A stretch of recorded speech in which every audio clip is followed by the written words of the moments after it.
మనస్సు పవిత్రనైనప్పుడే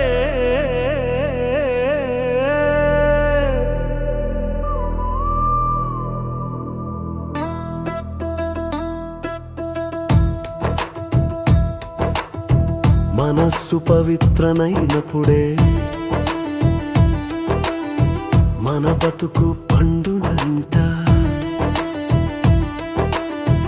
పవిత్రమైన ఆలోచనలు భావాలు కలుగునంట.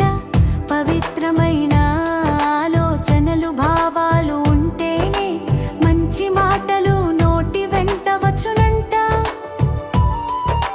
మంచి మాటలు మన నోటి వెంట వచ్చిన నాడే నిజమైన భక్తి మనలో కలుగునంట.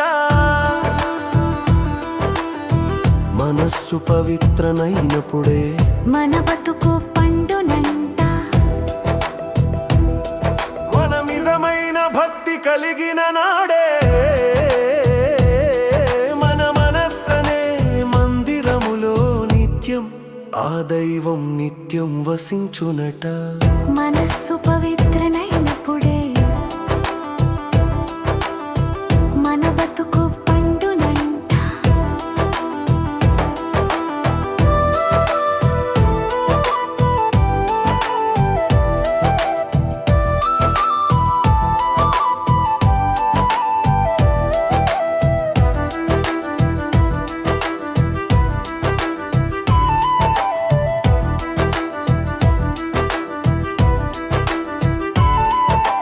మగవాళ్లకు పేలిన గుర్తు అతని యూదులు ముఖమే అంట.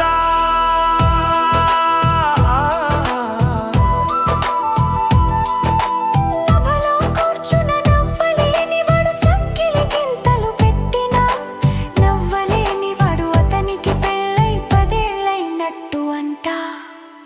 మనస్సు పవిత్రనైనప్పుడే